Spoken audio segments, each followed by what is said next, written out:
It's a quilt. Song is Minglewood Blues. What? Technically, it's a quilt, but same difference. Rick, I'm curious, now that you guys have had one road trip and have another one coming up, what kind of sacrifices is your family making, or what kind of precautions are you taking at home to make sure that the virus doesn't somehow get back to your family and that you can stay safe and continue to coach? Yeah, we're taking all the recommended precautions at home. I mean, we mask at times. We try to distance, as recommended. And you can't be too careful or take too many precautions during this period. It's just something like we've never been through before.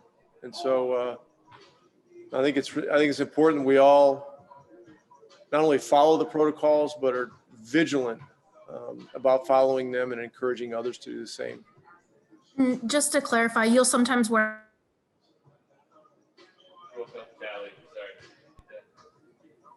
Sorry? You broke up for a second. Oh, I'm sorry about that. I just wanted to clarify. So sometimes you guys will wear masks at home just to remain safe there too? Yeah. Gotcha. Yep, we do. Okay, Eddie's ready now. Go ahead, Eddie.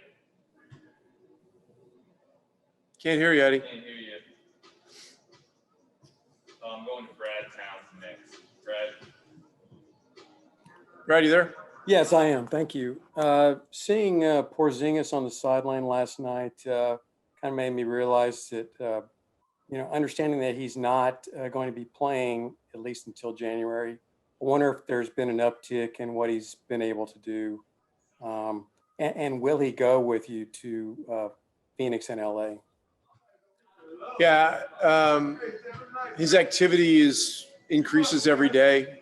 Today he did some 5-on-0 stuff, and he did some non-contact defensive work today as well. The plan at this time is for him to travel, because as he's working with more work with the team, we will have a practice day in LA, and he looks good. He's enthusiastic. He's got a great vibe about how he's feeling and how things are progressing. And there's no timetable yet. It's going to be at least January, but there are a lot of good signs. Okay, thank you. Okay, Eddie Sefco. Still can't hear you, Eddie. Technical difficulties. Eddie, you there? Any other questions for Rick that we can hear? Callie, you got another question? Callie, anything? Yeah, sure. I can come up with one. I guess James Johnson, how have you seen him fit in with Luka and fit in, I guess, with the entire roster versus how you imagined it? Does it match up, or is anything different? I didn't know James Johnson before we made the trade. The night of the trade, I was able to speak to him. He was very excited about coming. He's just a real personable guy. He's experienced. He has a lot of knowledge of the league. He's a great defender. He can do a lot of different things defensively. He can switch. He blocked 2 3-point shots in practice today, and there have been multiple times in his career where he's led the league in blocked 3-point shots. If you think about how difficult that is to do, that tells you something about his anticipation, quickness, and abilities that way. So look, he's fitting in. He's fitting in well. I mean, he was coming off of, or is coming off of an MCL injury from early October, but he really hasn't missed that much. And now he's in every day. He's in live stuff every day. And he's played in every game. And we've tried to ramp his minutes up a little bit each game. And last night, I think he played the most minutes that he's played. So that's good. Okay, Brad Townsend. Brad? Sure.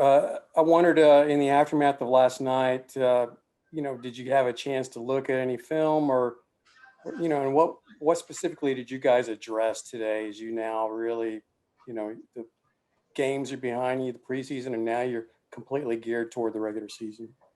Yeah, it's a lot of emphasis on defense, transition defense and defense. I mean, we talked about it coming into the year. We can't emphasize it enough. We can't spend too much time on it.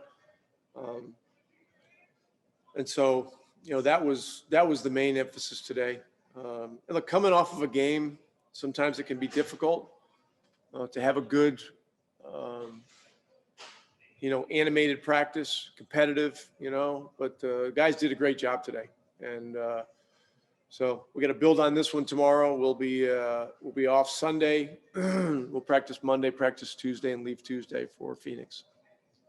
Okay, and the question from Eddie is how tough it is to climb the Western Conference ladder with teams continuing to add weapons. Yeah, this conference. The Western Conference may be the toughest it's ever been this year. When you look at who Minnesota's added, you look at Golden State getting Steph Curry back and adding pieces and getting healthier with some other guys on their team. You just go right down the list. Lakers have added more weapons. Clippers have added more weapons. Phoenix, is now has Chris Paul. And so a lot of very difficult games just night in and night out. And so the challenge will be a big one. And, we've got to attack it, step by step. Big challenges are solved in small steps, and it's going to start with defense and how we play together. Okay, and one more from Callie. I'm back again. I'm curious, Josh Richardson mentioned the other night that they get along really well off the court with their personalities and being fun and goofy. What have you seen from them, and what makes Luka so easy to mesh with personality wise? Oh, Josh and Luka? Yeah. Yeah. No, they've hit it off from the beginning. They have the same agent, and so I think there's some familiarity there. And they met each other several years ago out in Santa Barbara at P3, and so they, Josh was new in the league. I think Luka was going to P3 once every year or every other year or something like that, and they got to know each other there a long time ago. And so they've known each other a long time. Both guys are upbeat guys with a good sense of humor, and they like to have fun playing the game. And so it's natural that they would hit it off. All right. Thanks, Coach. Appreciate the time. All right, guys. Dwight Powell will be next.